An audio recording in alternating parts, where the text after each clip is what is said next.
Start the recording. So if anyone is not able to join us today, we'll be able to, they'll be able to review it online. Hello, everyone. This is the first combined steering and advisory committee meeting. I think this will be at least the first of two. We may have more as this process moves forward.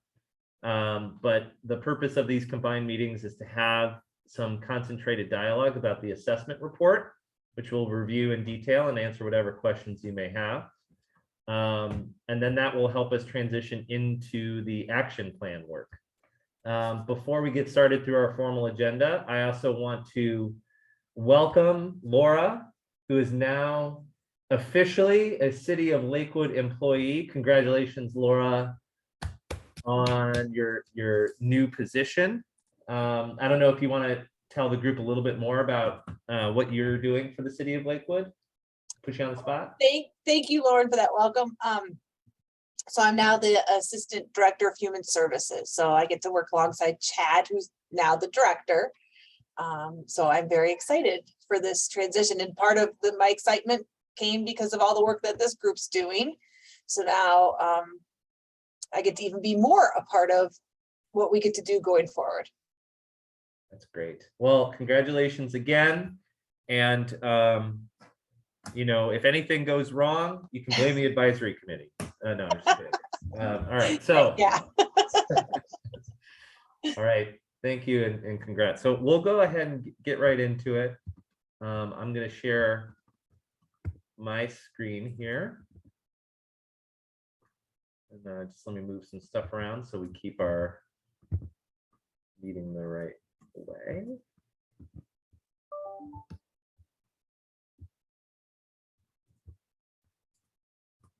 Okay. All right. So like I mentioned, today is an exciting day because we have our first draft of the assessment report. So we're going to talk about some of the process behind this report. I know that we've discussed this both in the individual committees, but I think it might be good to review some of what we did to prepare, answer whatever questions that you may have about that process, and then we'll actually review the report together. The feedback that we're going to collect today is just meant to sort of get your impressions of the document. I know that we sent it just yesterday, but you'll have some time to look at it in more detail. All I would ask is that you send your feedback directly to me so that I can help curate any editing that would need to happen, answer any questions that we need to address. And then we'll talk about some next steps. You know, what does this mean in terms of the action plan and the timing of the action plan work? And then what will or will not be a part of a release in the assessment and the action plan as we sort of move into this final phase of work. So first, on the assessment process, we had an excellent survey sample, and I want to particularly thank my colleague Alex and also thank Trish for helping us round out some of the convenient sample work that we did. I think at this point we have a really robust data set. I don't know, Alex, if you have any particular comments you'd like to make about the survey, the convenience survey, and where we ended up in terms of representation. Yeah, absolutely. The demographics of our survey sample very closely match the demographics of Lakewood, which is all you can hope to achieve when doing a survey like this. So again, echoing Lauren, thank you so much, Trish, for that final push. Thank you so much, Trish. Also, throughout this process, I just want to highlight some of the work that we went through, right? We conducted a lot of key informant interviews. We did a content review, something that involved all members of the Community Solutions team reviewing all of the responses across a number of key question areas to determine some themes. You'll see this play out too in how we curated the information. So I just wanted to highlight that content review. We conducted a number of focus groups with key audiences, including some of those community meetings, which I thought, you know, told us a lot. We did the windshield tours, a tour that the city of Lakewood provided, as well as individual sort of team-lit groups going out to different parts of Lakewood. And then, of course, we did the primary data analysis. And we're still crunching some of those numbers. We're still waiting on some numbers that may still incorporate themselves into the final report. But all of this led to a day-long data retreat. So what you can see here on the left is Emily, Tanisha, and Rebecca going through some of the information. Essentially, what we did is we reviewed all of the data that we collected in our appendix, which will be a part of this assessment, had discussions around what were some interesting data points that we found.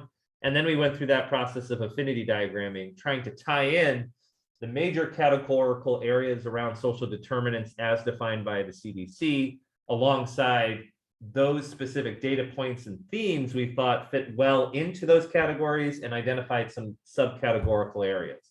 I'll describe what that means in terms of the report and how we organized it.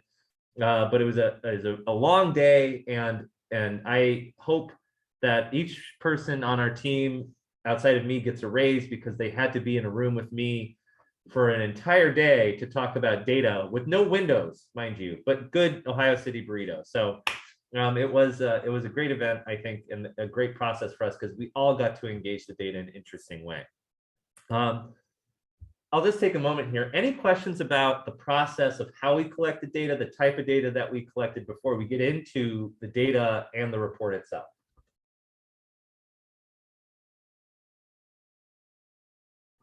Okay, great.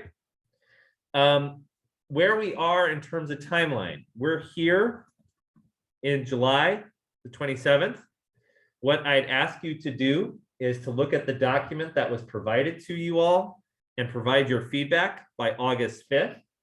The reason being, between now and the 17th of August, we will be engaging a copywriter to help us to refine the document, make sure the language makes sense, make sure it's at a literacy and sort of comprehension level that is more accessible to the public, and then address whatever concerns that you may have, questions, key points in that document.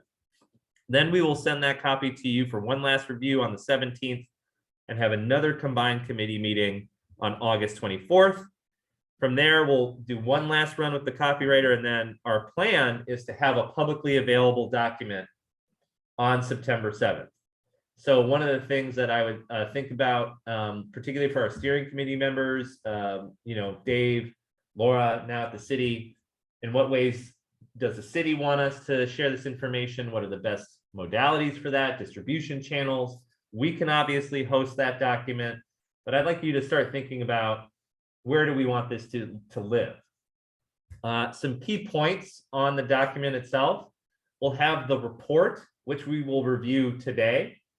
In addition to the report, we will also be able to release an appendix, and that appendix is going to be a more comprehensive file containing a lot more data points from the survey, from primary research, etc.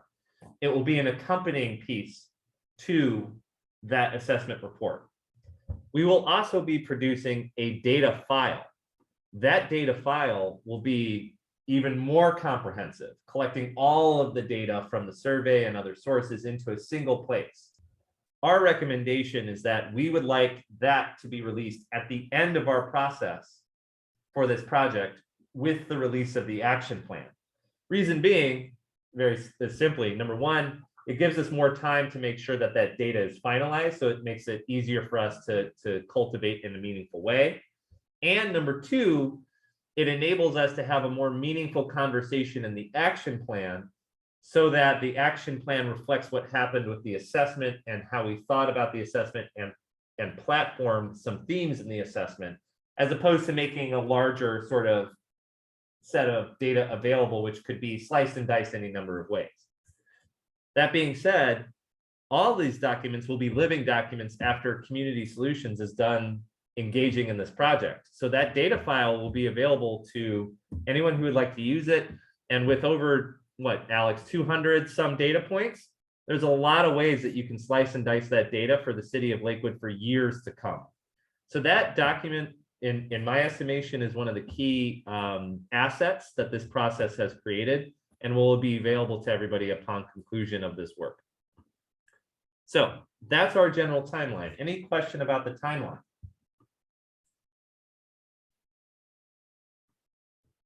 I have a quick question. Yeah. I'm curious as to whether or not there are any groups or any populations that you feel are underrepresented. Like, I know that Alex just said that he thinks that the data reflect, like the survey data reflects the general population. And I just wanted to know if we could talk just a little bit more about that so that we can understand whether or not there are any other groups after you've gone through this process that you think we need to hear back from. I'm thinking about renters just because they're such a high proportion of the population, but curious as to what your take on that and how that works out in the way that you interpret the data. Yeah, I can chime in there. So with our renter sample, off the top of my head, I believe it made up almost a third of the sample, which, while I believe Lakewood it's much closer to 50-50, that third still represents a sizable enough portion to give representation from the renting group.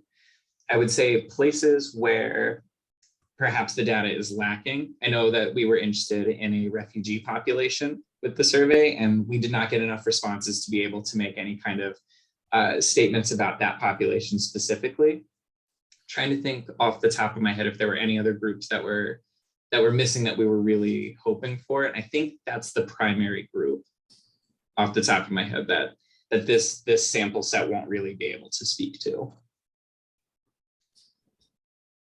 But we did do a focus group with refugees, and so though they weren't included in the sample, we did capture their voice through the focus group, and so we know some of their issues and concerns. Yeah. Emily, could you say that again? I'm so sorry. It was really hard to hear you. I think over the Zoom. That's okay. Thanks. So though we didn't have great survey response from refugees, we did do a focus group specifically with the refugee population. So we're able to get a better understanding of their issues and concerns and needs through that focus group. Sean, I saw you unmute. No, I was going to say what Kate said. I couldn't hear what the previous answer was, so that's what I was looking for. Thank you. Oh yeah, no problem. I used to do political organizing, so I'm used to yelling. So, all right. Do we have any other questions about the timeline or the assessment process? All right, great. So moving right along, as the Muppets like to say, let's move into the assessment. So I will go ahead and pull up this document. Again, I'd like to highlight a few things here. Number one is that this is a draft document. So there will be things that change, both in terms of content and presentation, and that's okay. We have a decent amount of time between now and early September, which is our goal for release. The point was to create a document that could curate the findings from our work in the assessment in meaningful ways. So if for example, Kate, Mary, if the way we're using logos doesn't work for you, or how we're presenting this information, you'd like to see some things, feel free to reach out if your organization's referenced. But what we're going to focus in on today is really the skeleton of what's here, and then talk about some of that data. So first of all, what we organized here is an introduction so that people could understand how this information came together. We also have this community profile section, which is more of a general sort of snapshot of the city of Lakewood. We might be changing some of the pieces in here, particularly how some of the graphs look, just to kind of clean it up a little bit. Some of it is placeholder stuff. And I would just say that generally some of the graphics you see are placeholders until we update that data or refine it a bit. But the community profile section is meant to just kind of give an overall perspective on this is the city of Lakewood. Then we go into our 5 sections, and these 5 sections were organized based off of the Center for Disease Control social determinants of health definition for social determinants. I want to thank Emily in particular because she took a stab with our appendix when we were collecting this data to organize the data in that way, because we knew that was a goal for the project. So thanks, Emily, for all that work. But that's why we have them termed the way they are around economic stability, education, healthcare access and quality, built environment, social community context. We adopted some of this also to reflect what we found through our data retreat and through our process generally, so that it had some sort of thematic tenets that could be tangible and meaningfully translate into an action plan process. So here we discuss how the process works. You can see each section is denoted by a number in the upper right-hand corner. It talks about essentially what you all know in terms of how we collected the information, who we spoke to, the types of groups that we discussed or that we had conversations with, the survey and how the survey worked, the open houses, the key informant interview work, and then some of the information about who the survey respondents were, where they were from, racial and ethnic background information, etc. So people understood, here's where we got responses from the community. Then we talk about the data analysis itself and the report design. I know this is sort of hard to read, so I'm going to zoom in. Here you can see each of the sections that we talked about: economic stability, education, etc. In each of those sections, we have subcategories focusing on specific themes that we saw through our work. So under economic stability, for example, we have a theme on financial insecurity and then a theme on disparities. In education, there's one on outcomes, one on services, and then one on staffing, policy, and operations, and so on and so forth. So you can see here, housing is a part of the built environment. Community services and information is a part of the social and community context. And so as you're going through each of these sections, you'll find different sort of snapshots of some of this information with key data callouts. Let me back up a little bit. I also totally ripped off Tony Gelsomino in a quote that she gave us during our bus tour, which was, if you want to answer any problem in the community, ask the residents. Given her work and her role as a champion for this, I thought that would be a nice nod to her in this report. Also, I'm about 90% sure I'm quoting her right, but I'll need to double check on that. But nevertheless, thought that this would be a nice way to describe what this report is all about, that this is a community-centered process. This is about reflecting people's perspectives as much as it is about some of the other sources of data. In this community profile too, you'll find pieces around demographics, which include things like total population, age, gender, and then key stats that were interesting, such as 1 in 10 residents were enrolled in the Supplemental Nutrition Assistance Program, or SNAP. So you get a sense of how broad, for example, food insecurity is, or that the percentage of renters is over 57%, which provides some insight about strategic choices that could be made in the action plan. We have one on income that shows the median household income, the number of residents with incomes below $25,000, which is nearly a third of everyone that lives in Lakewood, and then the number of people living at or below poverty. And then we also have this table here documenting income levels by racial category. In education, more information about the context of education in Lakewood. One key data point that we found, less than 4% of teachers in Lakewood are not white. So only 15% are not white as far as educators in the city school district. And then you can see key stats here regarding the 3rd grade reading guarantee, educational attainment, and then credentialing. Of course, with credentialing, there's a caveat here that we speak to about how the pandemic influenced regulatory conditions around credentialed teachers, because obviously there was a lot of flux in our educational environment, something we speak to. And then civic life, this highlights a few key stats. One that stood out to me was that over 17,000 individuals in Lakewood commute in single occupancy vehicles every day. So Lakewood, as far as commuting goes, a lot of people in cars by themselves, which is a significant contributor to things like air pollution, and also creates a lot of challenges around some of the other social determinant issues we've discussed, like transit access and the like.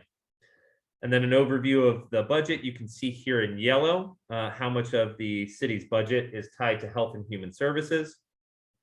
And then information about self-care and independence. Again, a lot of this might be subject to change and refinement as we continue through the process. So then each section is organized this way with economic stability. And what you can see here at the beginning is a snapshot. That snapshot document sort of highlights some key stats tied with a particular category or interesting insight that we garnered from the data. Alex has done a lot of research in this area. We may be adding to this in some way. It might show up in the appendix. It might show up in the community profile. But we thought it would be a good way to sort of grab people's attention about what this section is about. So this is a graphic with the snapshot, and then some key data points, such as half of Black households in the city of Lakewood have incomes under $25,000. The highest rate of poverty in the city lies with children at 18.7%. 1 in 10 residents rely on food stamps, but another 1 in 10 make too much to qualify for SNAP, but make too much to qualify, for emergency food. So we have roughly 2 in 10 residents in the city of Lakewood who may be considered food insecure. Then you see, this is the subcategory example, economic stability. One thing I'd like to highlight here is you'll see these logos. These logos and the formatting and the style of this will be replicated in the appendix that gets attached to this document upon release. And you see a few things. One, an analysis. I would say this analysis tries to summarize some of the key data points. So if you're talking about financial security, insecurity, what we say here is survey respondents largely indicated they have enough financial security to address their basic needs, though identified potential challenges with savings, retirement, or money for an emergency. Most respondents indicated they worry about money, though 40% indicated they had no debt whatsoever.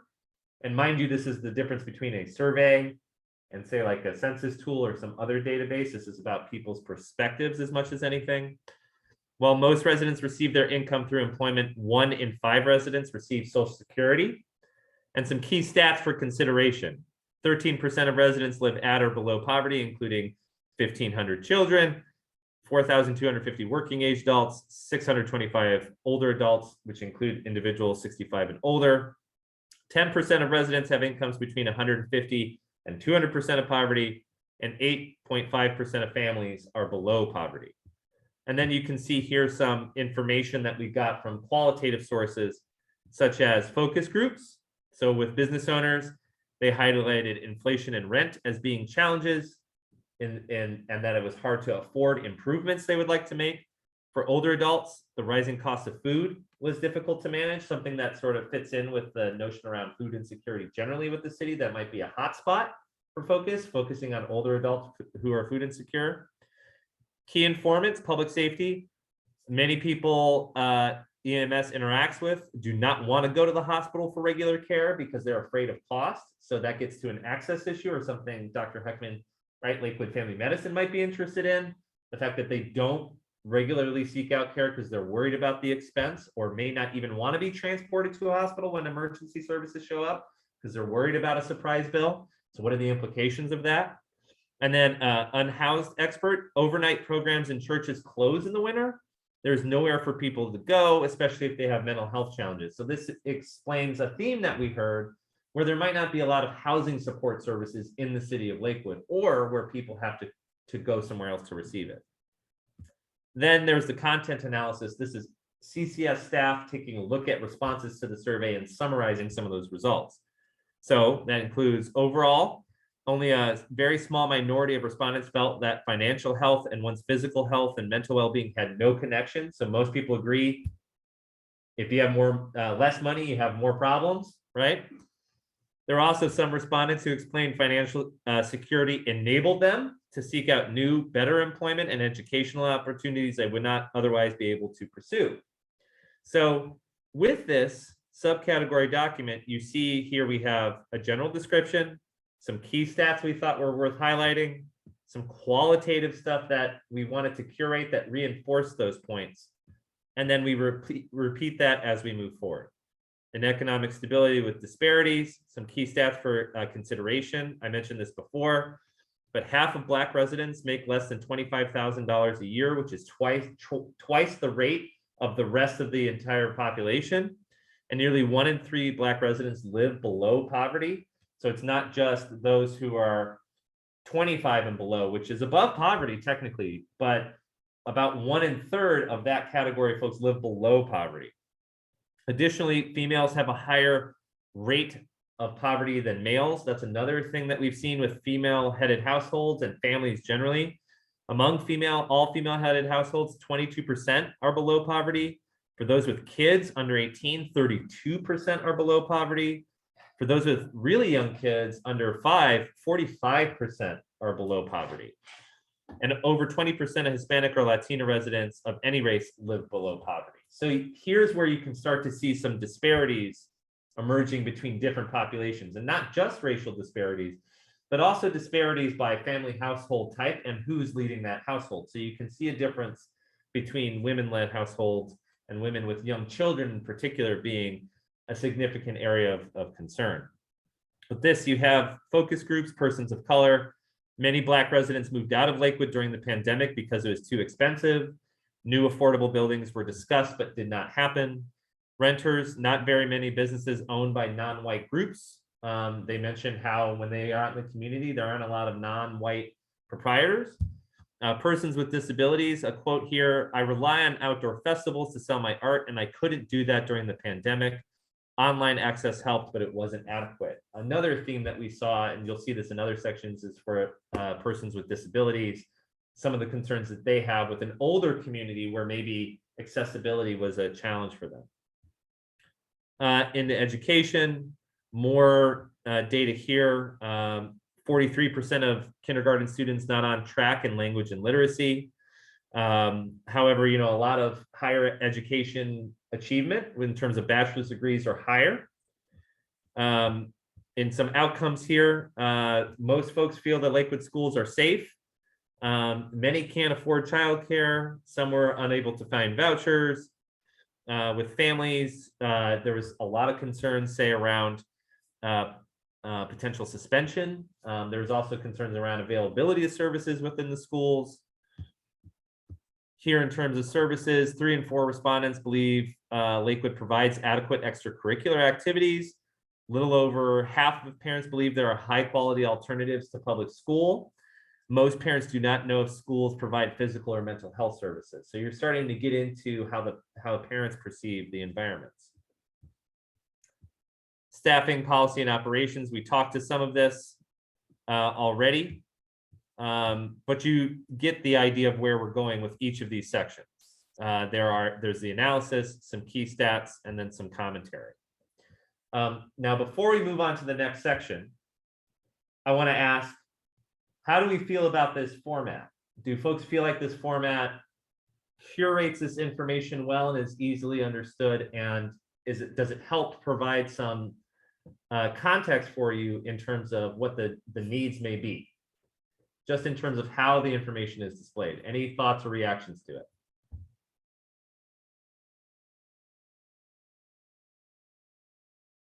And I'll take us off sharing so we can talk. Laura, I need to look at it a lot more, but Yeah. I find some of it confusing. Some of Okay. the breakouts don't relate particularly well.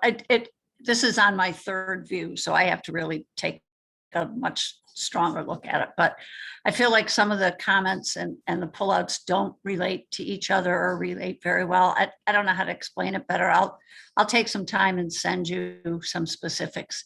But I found it a little confusing. I wasn't sure I learned what you wanted me to learn as someone who wasn't familiar with this information.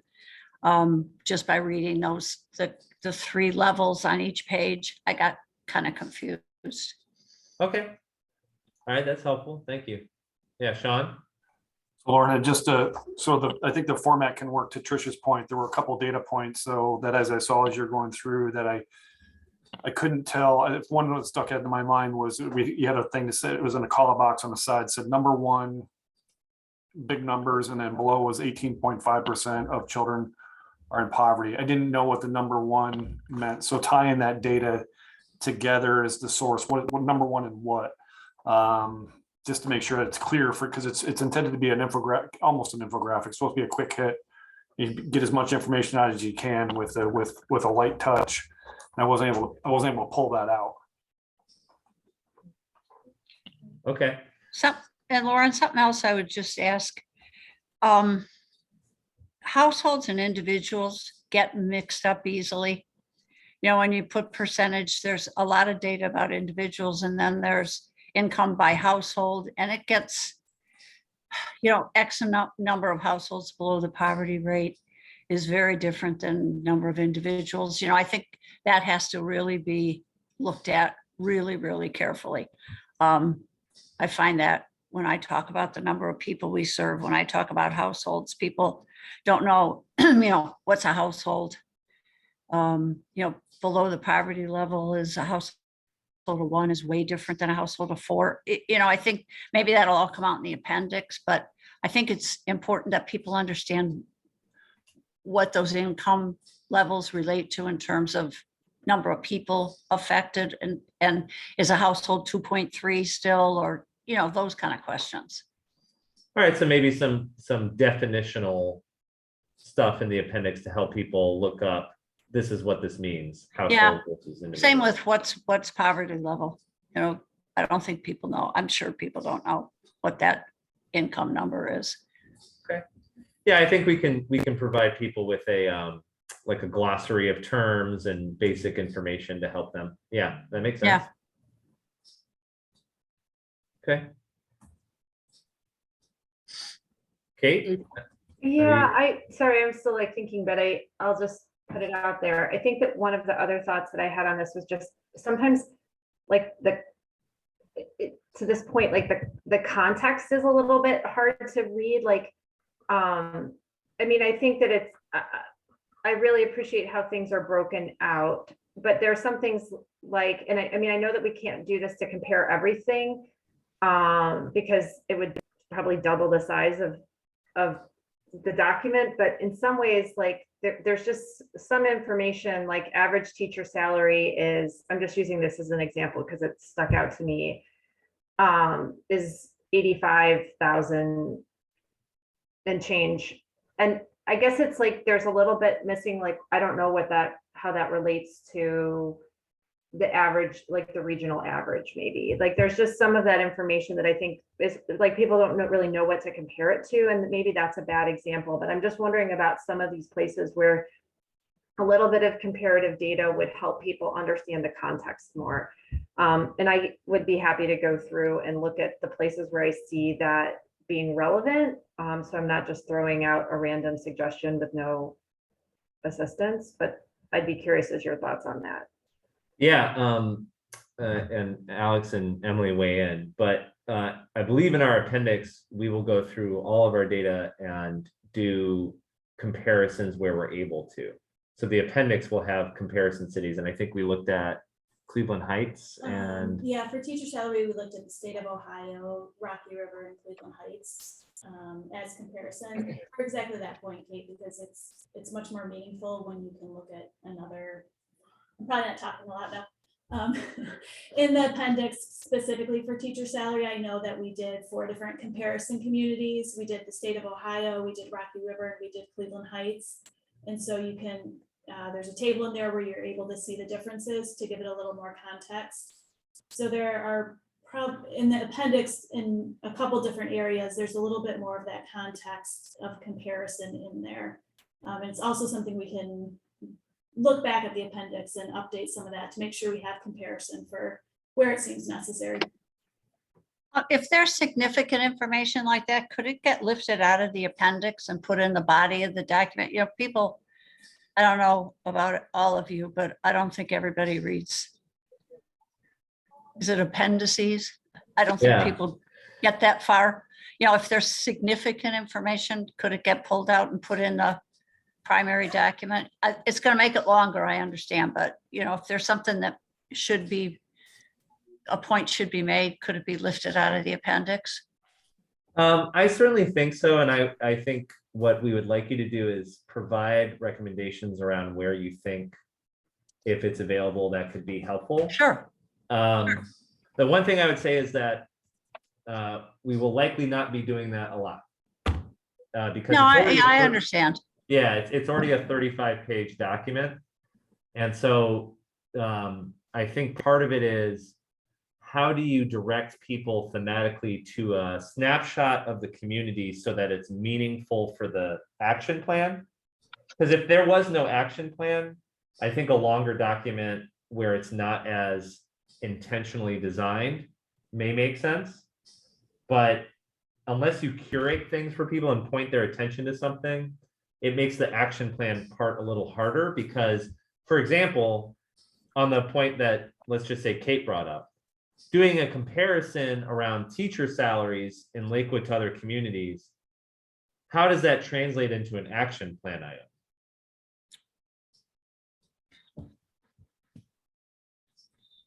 Are we going to say that we should pay them more or less, or say that who wants to go to collective bargaining?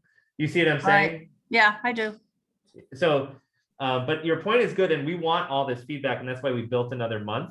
So You don't have to say it's good. Really, I'm fine. It is though. It is. I'm perfectly fine. If you say it stinks, that's okay. No, we built this with the idea that we wanted you to feel connected to the document. So please, in each of your individual reviews, take a look and highlight items like that. Is it helpful? The thing I'm asking is, when you do it, if you want something included, think about it. Is the reason we're including this because we should act on it as a community, or we want the community to weigh in on this data point? Okay. Okay, that makes sense. Thank you. Yeah. I see Angelina, then Laura, then Dr. Heckman.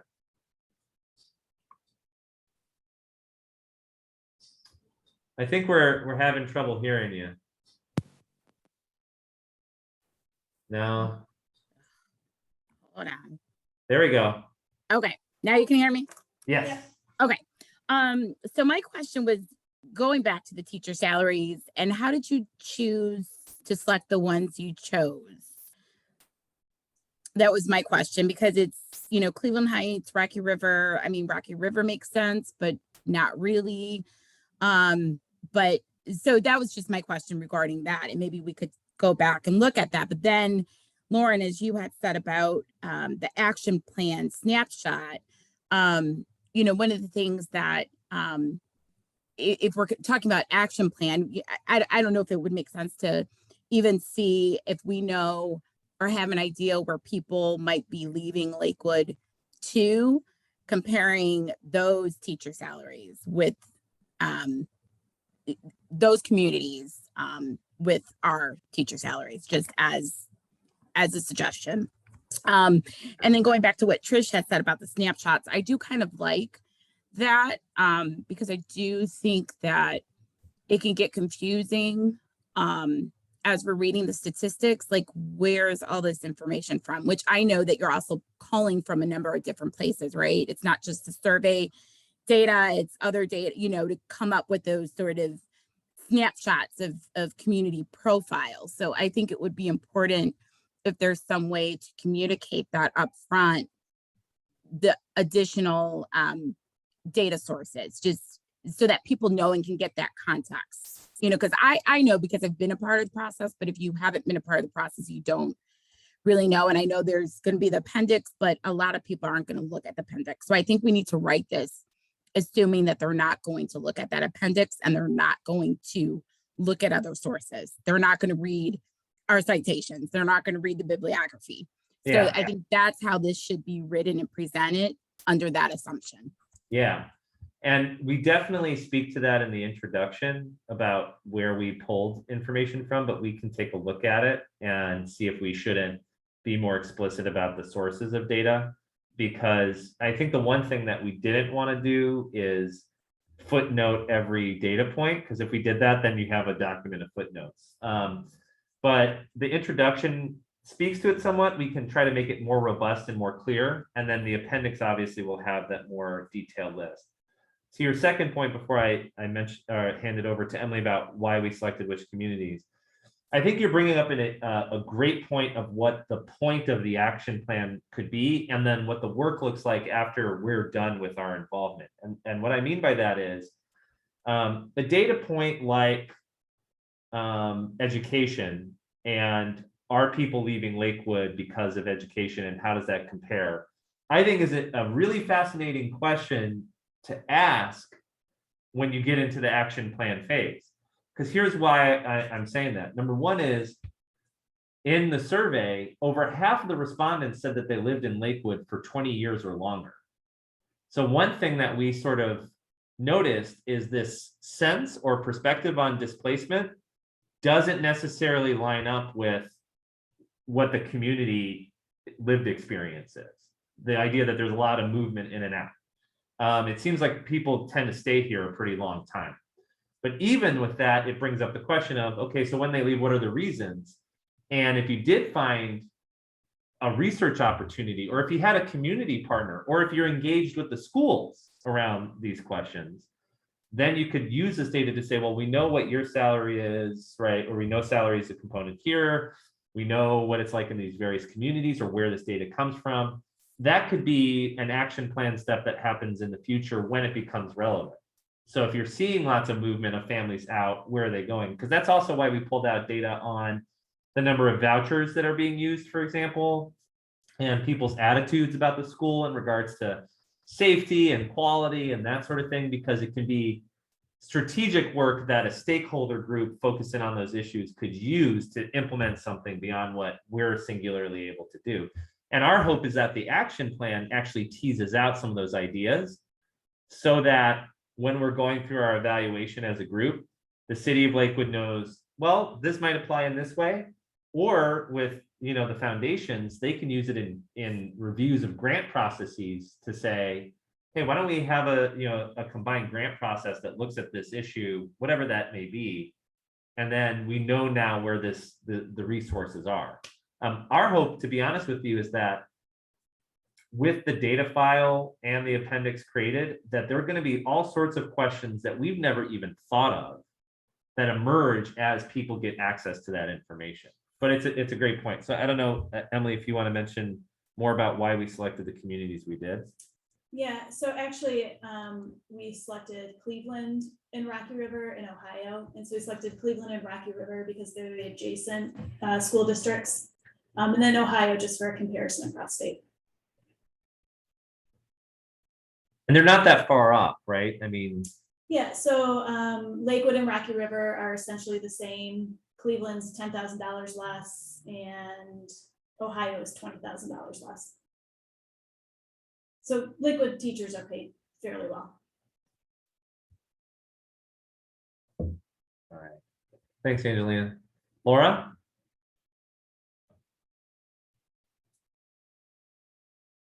Okay, I have a few points, so just bear with me if that's Sure. okay. Yeah. I think you answered the question that Trish and Kate came to about the comparisons, because I do think, especially on the economic stability in some of these other ones, like knowing how this is compared to the national average. And I think what you're saying, what I hear you say is we're going to put a lot of that in that other document, but I do, and I know we don't want footnotes everywhere, but I do think I agree that there's a few key ones that we probably need to do. Okay. Because when community stakeholders get a hold of this and different things like that, I could see where some things could be taken probably maybe the wrong way. So I think I do believe there needs to be some of that in there, because most of the general population is just going to look at this.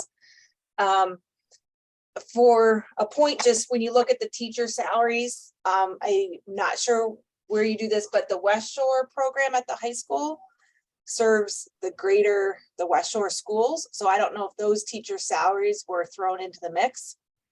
And so we may just, I don't know how to answer that, but I know some of them are more highly skilled, paid at a higher rate, potentially because some of them are very specialized. So I don't know if that would affect our score because that's beyond Lakewood, the population of students they serve. So that might just be I don't know if that's a clarifying point or if we can do anything about that. Yeah, it should just be isolated to Lakewood Public, which is the basis of comparison. Yeah. So whoever's included in that. Yeah, and I'm not sure if the West Shore teachers, because technically like their badges, and I think they get their paychecks from our treasury, but their salaries are brought in also from the support with the West Shore schools. And that's because it's housed at our high school. So that just might be something to ask. I don't know if Leslie would know that, or anybody from the schools on here would know that. So just a thought. Yeah. Sure. Yeah, and I also, because this seems to be a sticking point, there's not an evaluation of the number. Yeah. We're not saying good or bad, and we're never going to say good or bad. Yeah. But I could see where but- people would all of a sudden be up in arms, like our teachers make this much, and they don't realize. Yeah. Yeah, I mean, Good and bad. Information. yeah, the thing is, all of the data that we have is publicly available information. And the other thing is too, I think this is where we need your help as the advisory and steering committees to focus people on the things that matter, like incredibly high childhood poverty, significant disparities in poverty between the Black and white populations, the fact that nearly half of the population travels in cars by themselves every day.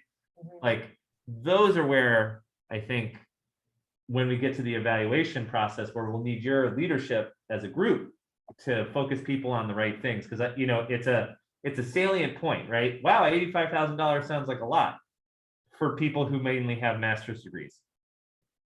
But also we have all these other issues. Right. That's why I was like, why are we even putting it in there? Like, because I think people get stuck. So, yeah. But the other question I think I had was how, and I don't know if you guys correctly or explain this, but with the source and commentary sections, it'd be interesting to see what else you had for some of those to figure out how you guys selected the ones you selected. And how do we know if there's truth behind some of them? Because some of them could be, I mean, it's obviously a perception that somebody has, but I guess I'm just curious. Obviously perception says a lot, but just some of them caught me off guard, I guess. Is that truly something that's there or just somebody's perception? So. Well, and I think in a process like this, you're going to have that. And here's what I mean. The thing that we talked about in our data retreat that we noticed throughout is that Lakewood has a self-concept that doesn't line up with the data. And what I mean by that is Lakewood tends to think it's more diverse than it is. Lakewood tends to think it's more walkable than it walks. Yep. Lakewood tends to think it's wealthier than it is. And so in a data point like financial security, where people by and large said it's not a problem, and then you balance that with the hard data of 1 in 5 residents are food insecure. That, I think, to me, is the point of what the assessment tries to tease out, is the tension between perception and reality, as much as we're able to do that. Yeah. And that's too where it's going to be important to see this as a living, breathing, organic document for regular community discourse moving forward. We are not creating a recipe for creating justice per se. What we're doing is we're showing you what ingredients we have. And then it's going to be a process of making the right meals in a long-term way. And so that's where our hope is that it creates that kind of dialogue that we're talking about, because yes, the survey is absolutely a document of people's perspectives. And those perspectives help inform, and why we, had Tony's quote in there, those perspectives help inform how we should think about this work. But also, to your point, I think we can definitely flesh out in the introduction section in particular, reinforcing the fact that a survey is not the same thing. It's a type of measurement. But I also want to speak to the power of that, because with the persons of color focus group, for example, that was conducted in a way where the folks offering their perspectives, we did it in that trauma-informed way that we tried to create a safe space to where they could provide perspectives. And some of that perspective was, we don't feel heard. We have these forums, we hear that there's good intentions and we try to provide feedback, but it doesn't feel meaningful to us. And is that real or not? I'm not sure how to answer a question necessarily like that. But what is real that we know is that there are people who came together who expressed that idea, and that there's also hard data from the census that says half of Black households in the city of Lakewood are making less than $25,000, which is twice the rate of the rest of the people living in the city of Lakewood. So there is some level of synergy there to say, well, there's something that we have to resolve as a community here. And how we deploy that, I think, is where the action plan and then the ongoing work beyond the action plan tries to accommodate that. But I think you're raising an excellent point about reinforcing to the public that the survey is a tool of measurement around perception. It's a good point. All right, Dr. Heckman? Thanks. Just a couple of thoughts. There was one section when you were comparing demographic groups and you grouped Asian and white into one category. Why was that? Why not break them out separately?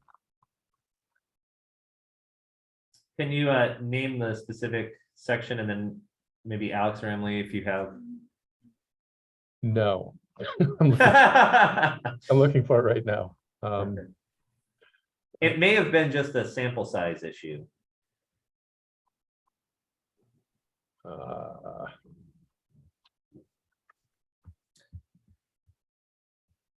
Yeah, you know what? I'll look for it and I can get back to you on that. Okay, yeah, please do. That might have just been an editing thing where there was a sample size and we just lumped in like a particular data point. Sure. Or there might have been a more rigorous process, but we'll look into it. Okay.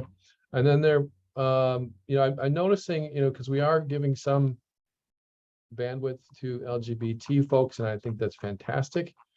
We don't really talk much about gender identity at all in any of the demographics or the breakdown. Is that because there weren't any gender diversity in the groups that we sampled, or? I think in the survey, we have that broken out, unless I'm mistaken, Alex. Yeah, No, oh, sorry, go ahead. No, we do have sexual orientation. We did not get enough of a sample of gender identity, unfortunately, to be able to make that meaningful. Okay. But there is, quickly, Dr. Heckman, one thing I'd like to call out is in the focus group and key informant work around that particular issue, there is some meaningful feedback there, particularly with providers. A number of folks did not feel comfortable in their gender expression when seeking out services from the city or from healthcare providers. So that came through in the focus group work. Oh, that's in this report somewhere here? Yes. Okay. Should be under healthcare access and quality, I believe. Okay. I'm also, I'm seeing here that, the layout, you've got these bands, the big block bars. And so you've got like three facts highlighted under a community profile, demographics, and income. And, it's kind of hard to know what that is, and is everything below it supporting those three facts? Then you go into break it down into civic life and such. And actually, no, that's just, so you do economic stability, section 2, key takeaways, and then you've got those bars again. And it'd be helpful to know what that is? Is that, you know, are those key findings? You know, can you explain them? It is, this a little, look a little off-putting in the display of what we're seeing there. Yeah. That's sort of what I was getting to too, that the page layouts, I just left confused on a lot of, what's the relationship between all that data on a page? Yeah, so I think you're referencing, Dr. Heckman and Trish, the community profile section. And the community profile section, first of all, is the one where we have a lot of placeholder graphics before we refine them. And they were sort of to be like fast facts, like population information. So here's gender demographics, that sort of thing. Next is income, fast facts, that kind of thing.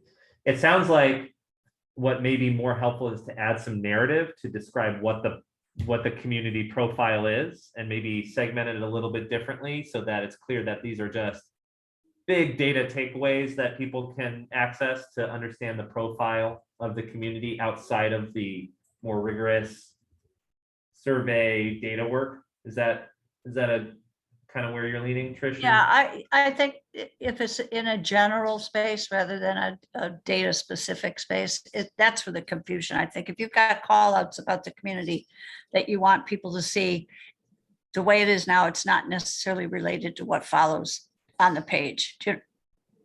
So maybe there's a section just overall fast facts about Lakewood or something. I don't know how you lay it out. I need to go back and take a longer look at all of this. So I apologize if I'm getting ahead of myself.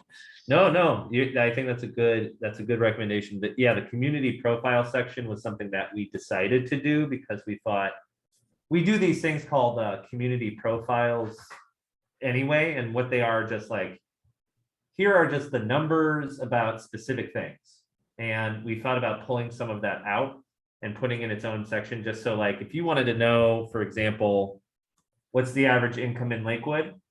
Like, that's not a social determinant to measure income. Correct. You may want to know it. And so we wanted to curate that in a section. So we'll take a look, we'll revisit that section, see if we can't add something to make it more clear that these are just, you know, like a perspective on the community as is, and not tied into the narrative. Right.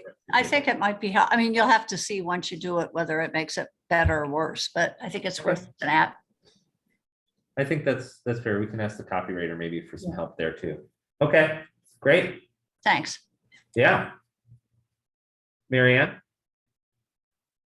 So I appreciate the conversation about the survey as a tool that measures perceptions. And I really liked your commentary, Lauren, about that Lakewood is not in actuality what they think they are, or the perceptions are different than reality, and the data, you know, supports that comment. Can we just say that outright somewhere? And rather than like describe, like, I think if I read surveys are a tool that measure perception, that still doesn't drive home the point that Lakewood is not in reality what Lakewood thinks it is and what it is are two different things, and that's a takeaway from this. Do we? Yeah, that's a good question. Here's my initial reaction to it, but we probably want to talk internally as a team. I don't know if Community Solutions should come in and say, you're not who you think you are, and by the way, we're leaving in December. However, I think if we curate the action plan process so that we know how to address some of these systemic issues, and that also if we provide an opportunity to present this information in places, it's very clear when you go through this, there are things that are surprising. I don't know how you all feel about it, but if you had a chance to review it, did anything stand out to you as something that you didn't know or you were surprised to see? Maybe this is a specific answer, but yeah, I think that there's a way it comes across in the report. I think we can take a look about the best way to say that, because the one thing we wouldn't want to do is be this outside consultant coming in to say you've got it all wrong per se, but we'd want to be careful about the narrative on that. So we can do that though. I appreciate, the position you're in, but somebody needs to say it, right? I mean, that to make this valuable and relevant to the community is like, you know, because even for me, it was the stark differences between salaries or poverty levels between white and black, like the percentage, right? Yeah. And it's in a box and they're separate from one another, but it's like, you know, let's talk about that.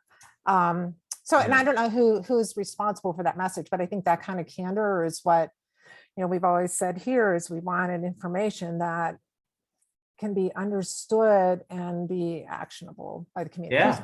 Who's going to say it in clear language? Yeah. I certainly think if there are opportunities for us to testify on the data, or when we put this out and we're asked to speak on it, I think we feel comfortable saying, here are some of the differences between perception and then like what was measured, and then here's how some people feel about it. I think too, that's also just going to be an ongoing, and not to put this back on all of you, it's going to be an ongoing dialogue the city of Lakewood and its residents and its leaders need to have. Especially because there's going to be this robust data set and the appendix. You're going to be going over this data for years. And I think that that's where we can talk about some of that. We can present it and we can say, here's the facts. But also, you know, I think I would feel very comfortable in, you know, whether it's Three Arches or the city of Lakewood or the Family Medicine Center or Metro Health or whomever, you now know that there is that difference and that you now have data to back up those perspectives to necessitate change. And so the change is going to happen on an institutional level, on an individual level. We're more than happy to speak to that. And I think we can certainly speak to it in the context of any community public, you know, publicizing of the data or the information. And we'll try to work that in a bit in some sense in our document without coming across as either offensive or cold, if that makes sense. Yeah, well, maybe, you know, I'm getting way ahead, but as Three Arches perhaps distributes this information, so we might say these are key takeaways, and maybe you could help us craft it. And it could come from us though, or it could come from the steering committee or the city, some of the things. Okay, thank you. Yeah, hopefully that helps. Great, this is a great dialogue. This is really helpful for us. I'm glad that we're doing this now a month ahead instead of like, hey, we got a week, because it's gonna give us some time. All right, any other thoughts, questions, reactions to the document and how it's presented? What I'm hearing are a few key things. Number one, Dr. Heckman and Trish had mentioned maybe reformatting or re-contemplating the community profile section so that it's clear that it's separate from the larger report. And then maybe going into the report itself, highlighting some points a little bit differently. And then in the introduction, discussing the ways in which a survey is a matter of perception and maybe talking about that. And then also highlighting our data sources a little bit more explicitly, like this is where we got this information, this is where we got that information, which we'll iterate in our appendix, of course, but in a way that people understand up front the rigor that went into it. Okay. And I got your comments in the chat here, some direct messages, so thank you for those. Thank you, Angelina. Yes, I know the ARTF is certainly a truth-oriented body, so I appreciate that. Any other thoughts, questions, concerns, suggestions?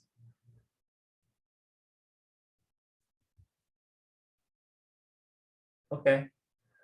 Generally speaking, is this what you were looking for? Oh, I froze. Terrible.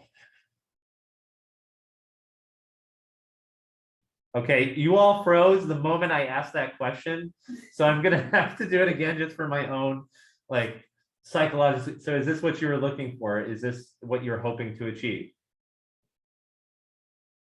Okay. Is there anything that you would like us to think about as we continue to refine this or moving into the action plan? What you feel like is important for us to know as we continue through this process?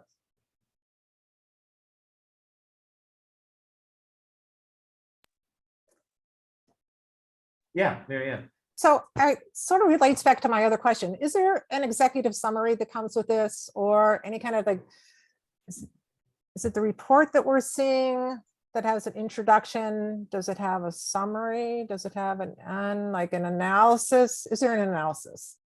You know, we have thought about that, but we were not sure. But, you know, I think that's a great suggestion. I think we should go ahead and pull together an executive summary that pulls out some of the key points by each of these category areas so that it's a 1 or 2 page type of handout document. Yeah, I think that that's a good way to develop that. That's a great suggestion. Chad agrees. Okay. Great. Yeah, we can pull that together. Kate? Yeah, I think that an executive summary on the data would be really helpful, where we're all agreeing on some of the really like important points. Like, I think this is so much information and it's really important, but I think that, as you said, there are some points that really are overwhelming, like in terms of the threshold, like that I'm not totally seeing. And I'm wondering about, like, if the executive summary can also really highlight those, like, either disparities or like pronounced differentials about our community, and that those can help us to understand more as we go into the action plan, which should have an executive summary that really talks about how or why we've made certain determinations about what to prioritize to some extent as a group. And so I'm wondering about just the through line of that, the executive summary helping us to understand why certain things were so important to prioritize because they were identified as such important issues or causing such disparate impact for people. Does that make sense? Yeah, I think so. You know, the need I hear is being able to call out in big ways what are some of the key data points that people should be aware of. How we do that, I think, is a careful balance, if only because with systemic issues, you don't want to pull out something that makes it seem like the other issues aren't related.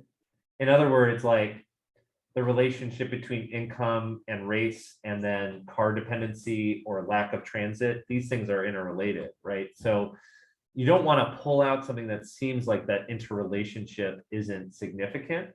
But I think that that's more of an art than a science. So we can do that. And when we provide you the next copy, we'll try to do that in our executive summary. And we'd like your feedback on, did we achieve that the right way?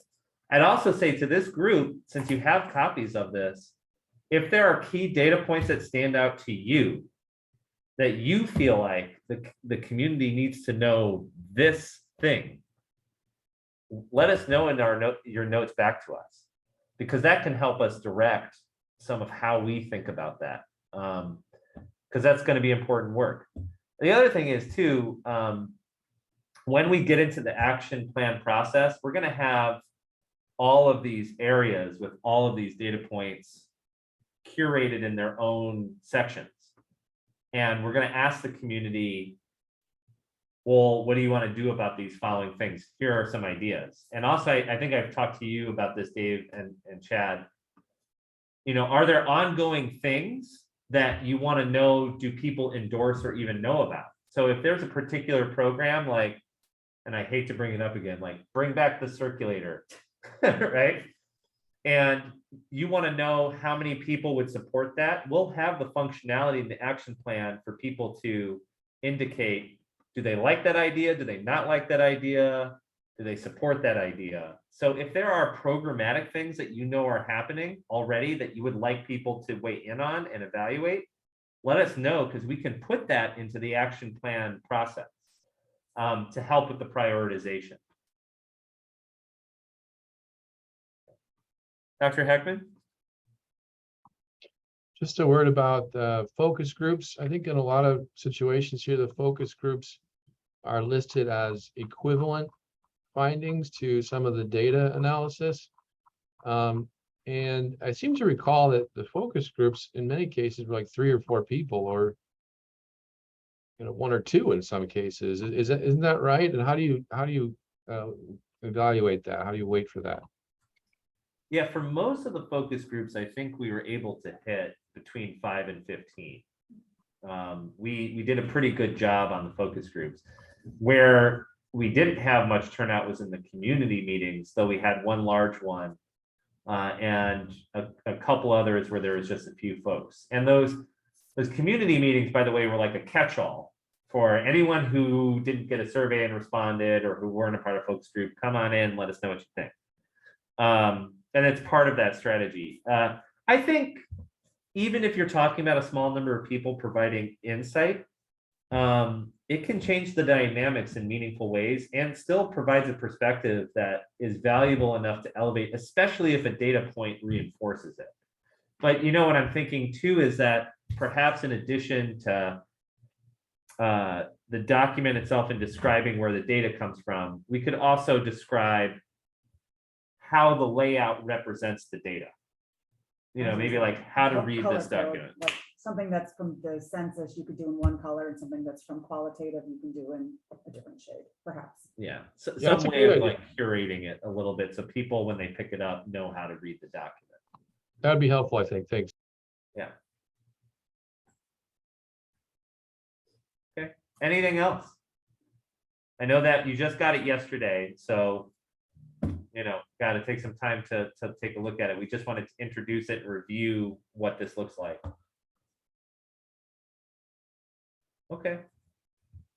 So I think that's it. Let me finalize one thing here. So here's what I would ask is, if you have feedback, and we ask for your feedback, please send it to me directly. And a few key things to keep in mind when it comes to feedback. The grammar stuff, the turns of phrases, don't worry about that. We're paying someone for that. We're not going to pay attention if you rewrite something. It's someone else is doing it. Don't worry about that. Think about, does this make sense? What suggestions do you have that make it more meaningful? What stood out to you that you feel like we need to call out?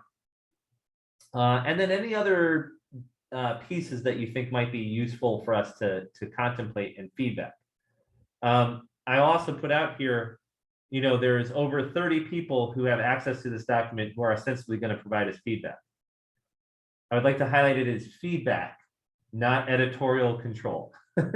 So we will try to resolve the comments the best we can, but I'm hearing a few things that people have consensus on around. Describe the data process a little bit more robustly in terms of like where you're getting it, maybe help people understand how to read the document a little bit better, and then curate the information through an executive summary. I see some general consensus on some of those points. I think those are all eminently doable. Okay. So email me, we'll work on it. Again, until the 5th, please provide that commentary by the 5th. That will give us another couple weeks to edit and review and update. Then we will provide it again the week before our next combined committee meeting. So the next committee meeting is on the 24th. So by the 17th, we'll send you the last version. You send it, you take a look at it, provide us commentary, we review together on the 24th. We'll have another week, 2 weeks to finalize the document as a completely finished product.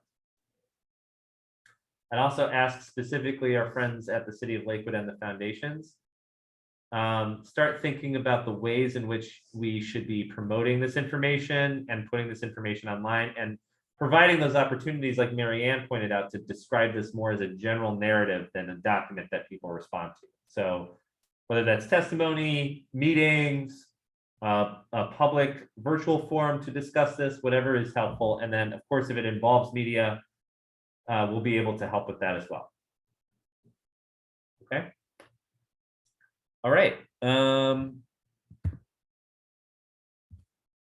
I think that's it for today. I think we feel pretty good about where we ended up with the assessment. I think that there's a lot of data that isn't even represented here that will be a part of this process for years to come. I think it will be very useful for us in the action plan process. And next month, we will also go over the action plan process. And that work is going to start immediately because we want to try to implement the action plan work in October. So I know we're already talking about October, which is kind of nutty, but right around the corner. All right, so before we break, any thoughts, things folks would like to share, major community events, achievements, and barbecue for the summer, anything folks would like to just bring to the group?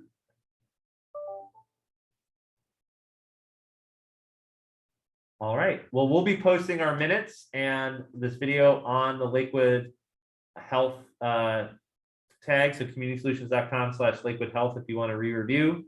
Again, take a look at that document, send any feedback to me, and we'll keep it moving. All right, y'all have a great rest of your afternoon. Thank you for all your time today. Thank you. You. Thank you. Thanks. Thank you.